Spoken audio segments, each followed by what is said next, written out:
Hey, everybody, and welcome back to another episode of From the Heart, where we talk with women, maybe their mamas, maybe their grandmas, maybe not at all, but we talk with them about rising up from the ashes. These are women that have been through the thick of it, guys, and they are here to help support those of us that might be going through the very same thing with some support, some advice, and some expertise because they have been there before. So I'd like to take this opportunity to introduce today's guest. I'm excited to have her here. It is Jordyn with Glowing Skin Aesthetics. Hello, Jordyn. How are you?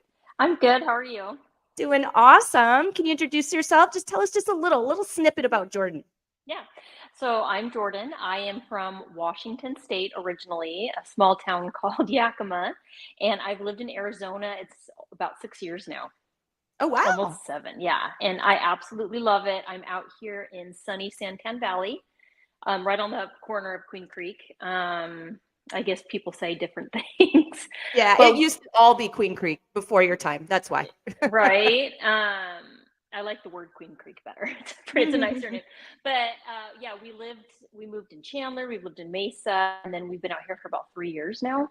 And so I like it out here. Sometimes it's kind of a drive to get places, but Yeah. I love the neighbors I've met and all my friends out here. So Awesome. Well, mhm, welcome and welcome to thanks. Arizona. For a time, I actually lived in Washington.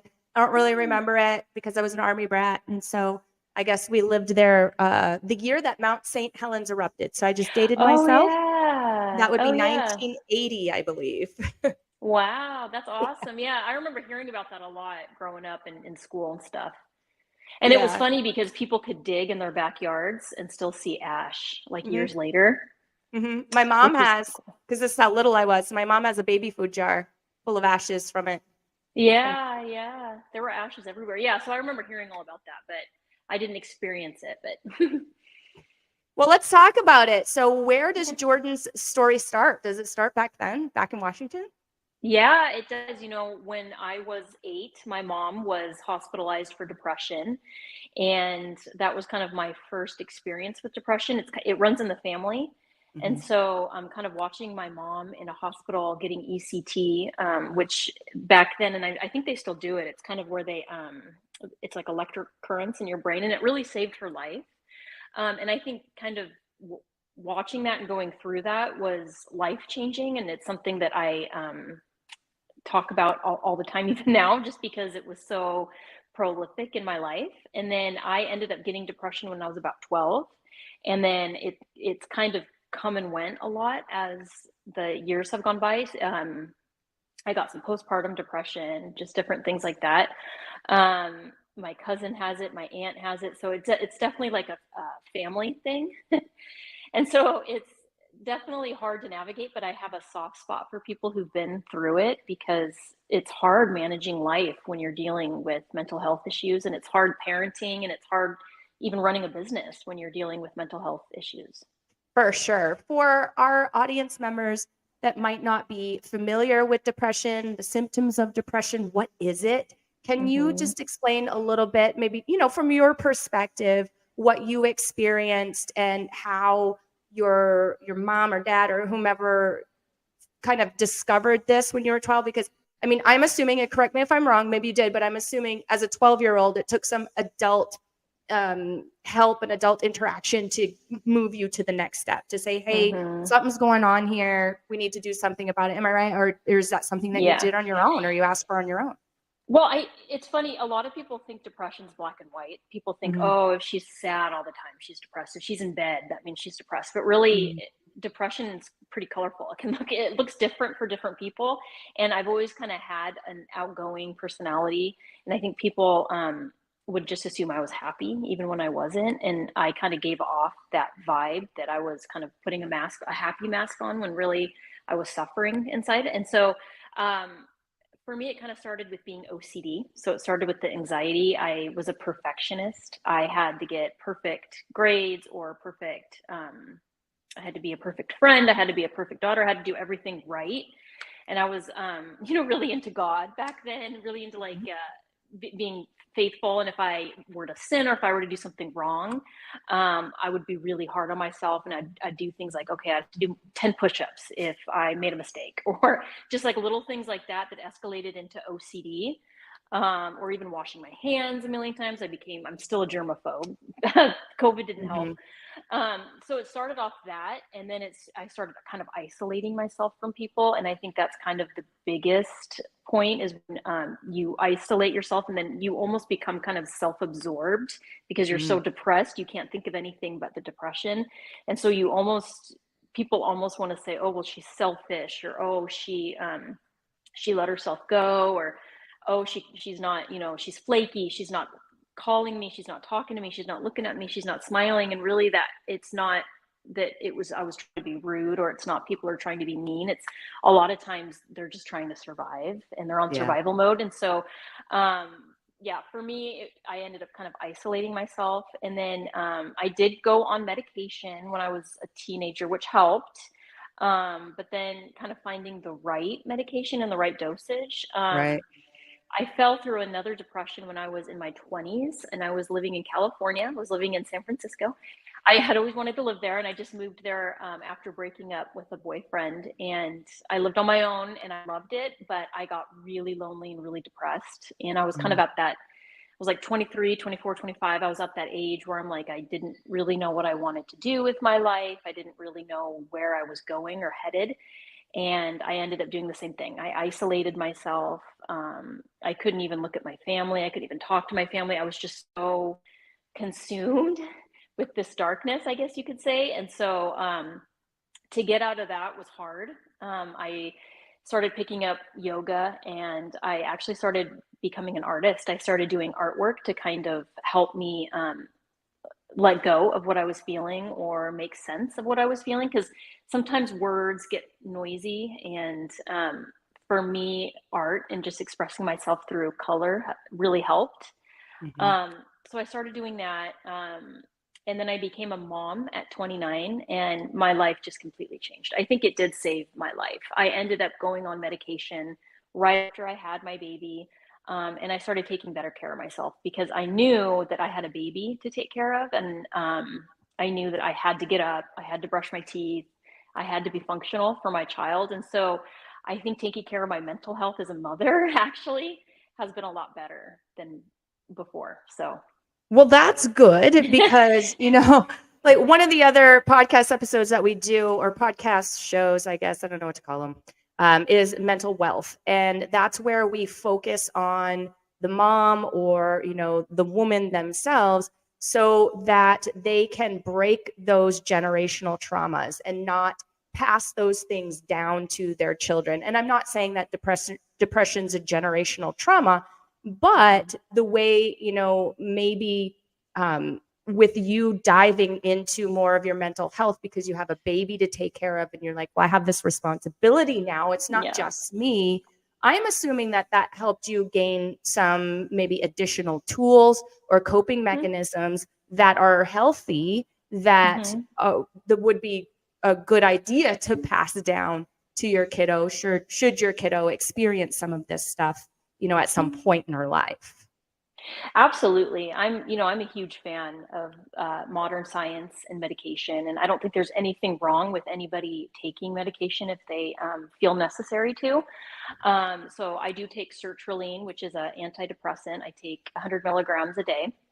For me, it's been a game changer. It's amazing. It definitely helps me. And I also when I became a mom, I joined a mom's group. And I think having support of other women who also experience maybe some postpartum depression, or who, if you think about it, we've all been through something and we've all experienced something.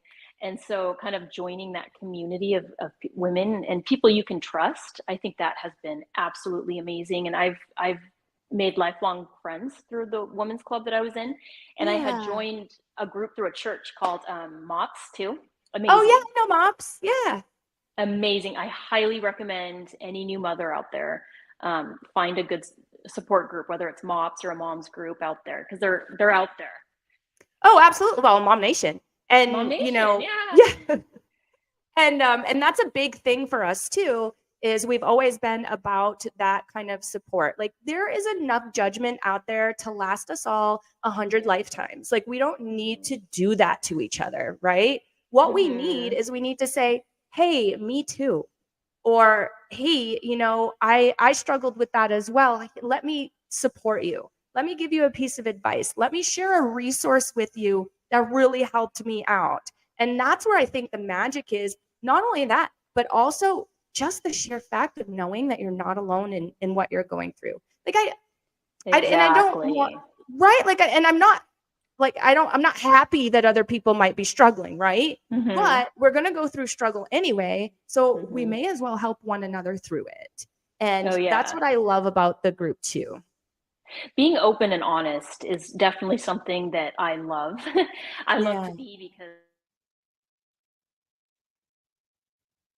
of family members or yeah, just people, coworkers, friends, you name it. There is a lot of that, and it is really difficult to navigate. But really trying to stay true to yourself and trying to kind of find what makes you happy and what you're interested in, and not so much about other people. And that's kind of what I'm learning as I get older.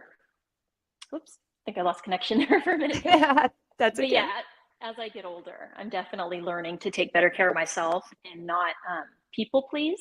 Mm. I learned how to people please at a young age, and so I'm trying harder to please myself and not worry so much about others. I love that. And I think that that holds true for most of us little girls out there, right? Yes, Taught to people 100%. please, taught to be submissive, be seen, not Mm-hmm. heard, that kind of thing. Yeah, no, I totally get it. Correct me if I'm wrong, but I heard in your story a little bit about when you started to, use the tool of medication. Yeah, It sounds like that was a journey in and of itself, right? Did you have to yeah. maybe go through a couple of different kinds or a couple of different doses? Or can you talk a little bit about what that's like? Because I know having my husband and Mm-hmm. my son are ADHD, and I Mm-hmm. know we're going to talk about that in a minute too. But Yeah. it's been a journey for us with them in just making sure that their medication is appropriate for them, because it can be different for everybody, right? Yes, we're all wired differently. We're all different chemicals. It can be Yeah. hard. And when I was 12 or 13, I was on a medication called Paxil, and I don't think they prescribe it anymore. But I know that it made me gain a lot of weight, and it really affected Mm. my self-esteem because of it. Because I was young and I had always been thin, and then it made me gain weight, which was tough. And so I got off of that, and then I kind of had a stigma against medication. I thought, oh, again, I think people were judging me like, oh, she's on medication. I remember going to a drill team camp that I was on, and people were spreading rumors that I was crazy because I had to take medication. And I think Aw. that was awful. And when you're young, you don't really want people to know about it. And then as you get older, I feel like we all talk about it because we're all on medication. But One way or another, right? right. So I remember there was a little bit more of like a taboo or a stigma against it. And then I was kind of anti medication. I wanted to do the whole holistic route. And I still do that a little bit, but I've definitely been able to incorporate both of it into my life. So I do, essential oils because it makes me happy. I do yoga, I do Reiki, I do all that fun stuff. I'm always open to any healing, any self care, any self help book, you name it. I love it. I'm a big fan of it. But yeah, after having my baby, I wanted to be able to be on medication that didn't cause weight gain or maybe didn't have a lot of side effects. And I was able to nurse on this. And then when I That's got pregnant with my second, I was able to stay on this medication. And he came out, very healthy. And so for me to be able to find something mild like that, and I think it definitely works. I mean, I still feel, right? I still cry. I still get angry. I still have all the human emotions, but I think it's definitely helped balance me out a little bit, hmm which for me is awesome. I definitely need that because I do struggle. And so, yeah, and I try to eat healthy. I'm not perfect. I'm supposed to be gluten free, but it's really hard to be gluten free. It's so yeah, my boys hard. are gluten free and we're used It's to it hard. now. But I remember Yeah. when we first started, I was like, so what are we gonna eat? Yeah. It's there are some much better gluten-free options now. I will Yeah, for say. sure. so I've tried to cut gluten out, but anyway, that's a whole other thing. But I do agree that your diet does have a lot to do with things. I think trying to keep yourself as healthy as possible, whatever that looks like for you. I don't eliminate everything, but I also like to work out. I joined a boot camp, and staying active, even though it's hard to work out in the moment, I think afterwards it definitely makes me feel better. So get moving. That's my big advice. For sure. No, I love that advice very much. I am Yeah. a huge, huge supporter of movement for sure. Tell me when the Yeah. ADHD came in. hmm I was diagnosed with ADHD again at about 8. So 8 was kind of that year for me that there's still that 8-year-old, little girl inside of me Of that course. I'm healing. Um, I've always struggled in school. I've struggled with keeping my focus. I've struggled with keeping up with my peers. I've struggled socially. I mean, you name it, right? ADHD, as I've gotten older, I've learned to embrace it because it's pretty much just makes me creative, colorful, eccentric, which I could use that to my advantage now that I am a business owner. I am able to be as quirky as I want to be as a business owner, as far as like marketing is concerned and stuff like that. And as far as making relationships with people, I put together these like little goodie bags for my clients, and I'm able to do these things that I wouldn't do in a corporate setting.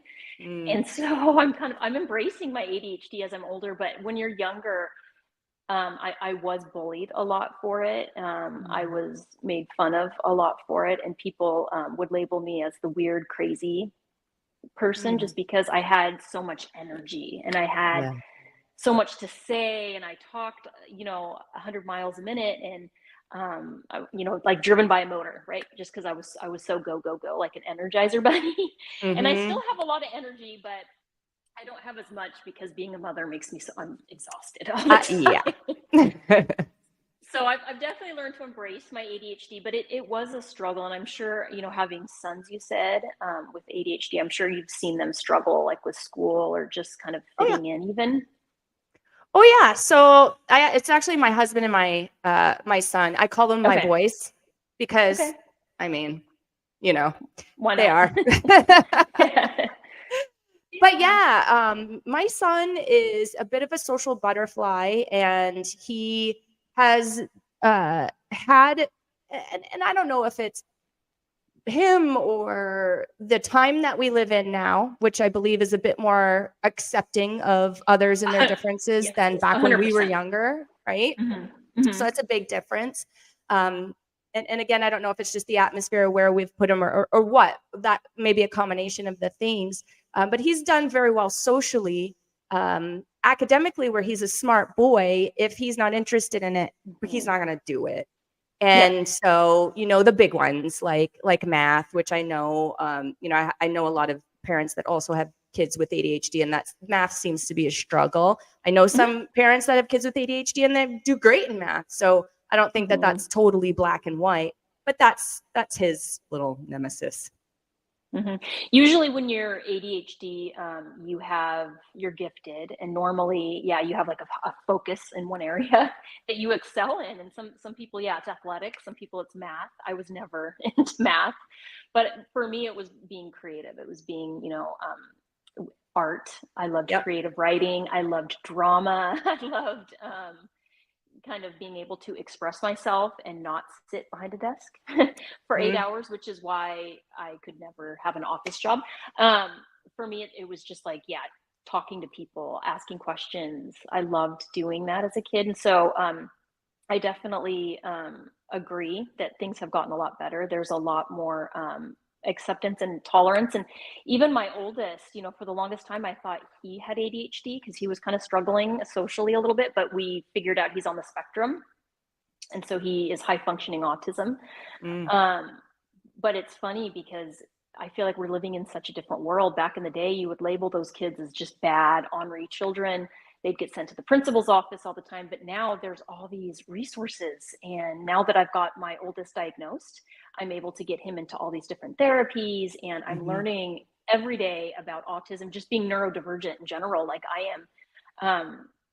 I'm constantly learning. And so many people are coming forth with their stories, and it definitely makes me feel a lot better. Because Yeah. it is hard. It is hard when you feel like, and you know that you're just so different than everybody and you see the world so differently. Yeah. And, so I have people that have ADHD in my family as well, and Hmm. they're older. Yeah. And so Hmm. talking with, somebody that's in their 60s is Hmm. quite a different ball game than the way things are now and what I experience now with my son. And you're exactly right.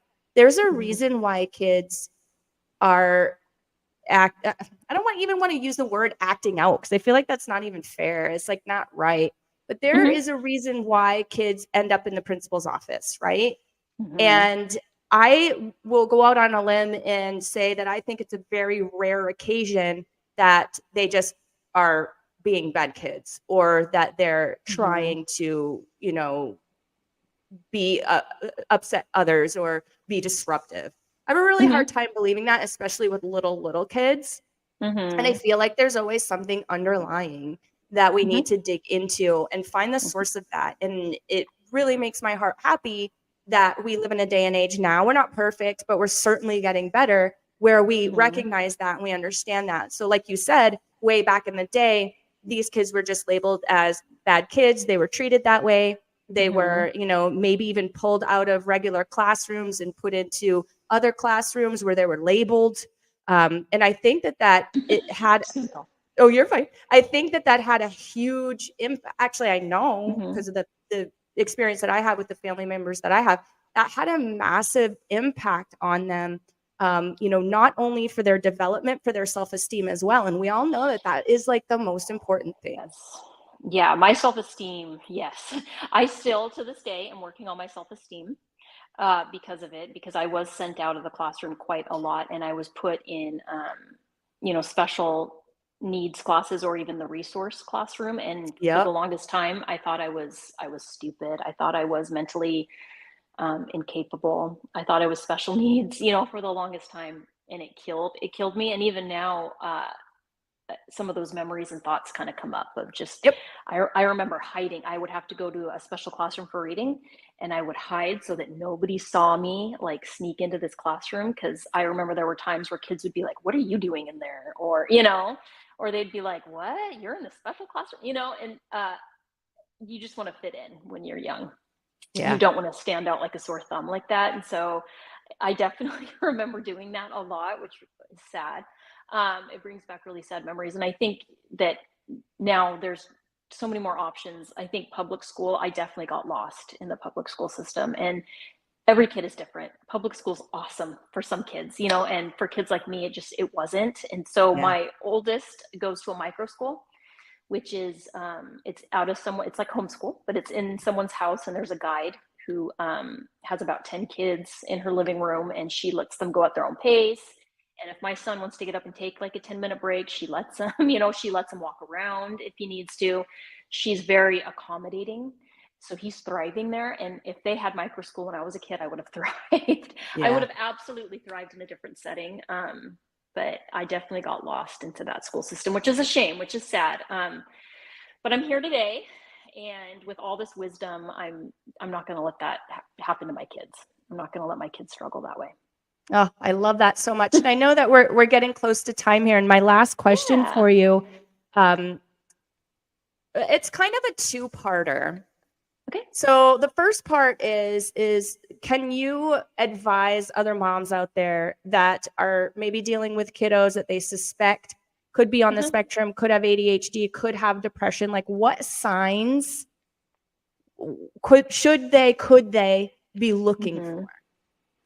Mhm. I think it's going to be, as a mom, if you suspect or if you have a feeling, go with your gut instinct 100%. The thing about having autism, which I'm learning now as a mom with a child with autism, you could put 100 kids with autism in one room and all 100 of them will have very different symptoms and very different Yeah. characteristics. They call it the spectrum for a reason. It is such a colorful diagnosis. And so my biggest piece of advice would be make an appointment with your pediatrician right away. Talk about the concerns you have. If there's any forms of odd behavior, speech delays. For us, it was meltdowns. My Mm, oldest was throwing fits constantly. And, for the longest time, I kept thinking, well, he's 2. Well, he's 3. Well, he's a boy. Well, he'll grow out of it. Well, it's his personality. Well, he's, whatever, a Virgo, whatever, you know what I mean? So I kept coming up with these excuses when at the end of the day, it was a lot more intense than most kids his age. So that was my biggest, that was my biggest giveaway, that he had autism. But I would definitely follow your heart, and there's no shame in getting help. This state, Arizona, is amazing. If your kid does have any disability, there's so many resources out there, and parents can always come to me. I have an excellent speech therapist, OT, Nice. all these different things. So yeah, definitely don't wait either, because early intervention is key. I love that. Thank you. And the second part Yeah. of that question is coming from your child's perspective now, Mhm. and having adults deal with you, help Yeah. you or not. What should moms know what am I trying to say? Like, how, as an adult, would it have benefited you if an adult treated you a certain way? And maybe they were Mhm. great to you, and maybe all of Mhm. your adults in your life were super supportive and got you the help that you needed and were very caring. Mhm. Were there any that, and you don't have to call anybody out, but were there maybe anyone that sticks out, that wasn't quite so supportive, wasn't quite so caring, and what could they have done better? 100%. Yeah. I think with everybody, yeah, we're going to look back and there's good and bad. But for me, I think never limiting somebody, never assuming they can't do something. Like with my son, I'm never going to think he's going to stay in my basement at 40 and play video games. I know he can go to college and get married and go to Europe or whatever he wants to do, right? He can find his passion and live a very successful life. And I think people limited me for sure, Yeah. and didn't expect me to go this far. But I've really taken care of myself, and I've really proved a lot of people wrong. So definitely don't limit yourself, and don't limit your kids. Don't limit anybody. Yeah. No, Yeah. such great advice. I love that, because I think, sometimes as parents, we can do that without Hmm. realizing it. I think so. I think we all make mistakes, and we can, whether it's enabling our kids or, yeah, limiting, or just kind of carrying on different belief systems that we've had since we were growing up, Yeah. and just kind of rethinking, assuming, okay, the best. We live in a world, like we said, is more accommodating, and there's more resources out there, and I love it, and I think it's great, and I think that I'm going to be so proud. I'm going to watch my kids graduate. I'm going to watch them live their life. I already have like really high hopes because I'm a mom and I care. And I think, as mothers, we all kind of care, and we all want the best. And I think it's just important that we're all talking about this, and that we're all on the same page. So thank Totally you. agree.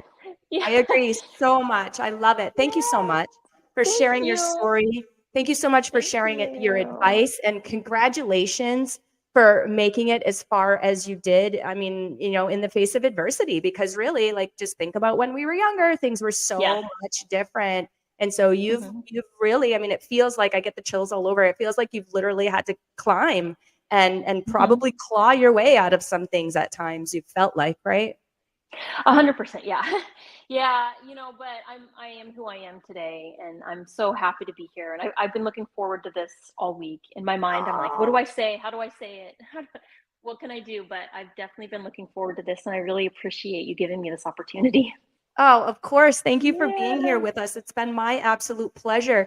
Jordyn, if any of Yeah. our audience members, any of our followers want to connect with you, is that okay? Yes, absolutely. I have a business out of my home. It's called Glowing Skin Aesthetics. So I do facials and waxing and different skincare treatments. So definitely reach out to me if you're interested. And I give little goodie bags out to every client that comes through. So you get a little present at the end. So yeah, I would love to meet anybody and everybody. Awesome. Well, thank you again, Jordyn, so much for being here. I'm actually going to pop the link to connect with you in the show notes, if that's okay, to make it easier for our audience members. Perfect. I would love that. Yay! Awesome. All right, guys, if you want to check out any of our previous episodes, we've been doing this for years and years now, so we've got a lot of content. Hop on over to our YouTube channel. It is at Mom Nation USA. That's our handle. If you prefer to listen in the earbuds, maybe you walk a lot, bike a lot, hike a lot, that kind of thing. Movement, right, Jordyn? We talked about movement Yes, at the beginning of the show. Very important. So listen to our podcast while you're moving your body, and on your favorite podcast platform, just do a quick search for Mom Nation Talk Radio. There you will find us. Absolutely every I'm like podcast crazy queen is what Ashley calls me. So there's lots of episodes over there and with tons of different topics. I hope you guys enjoy. Thank you so much, Jordyn.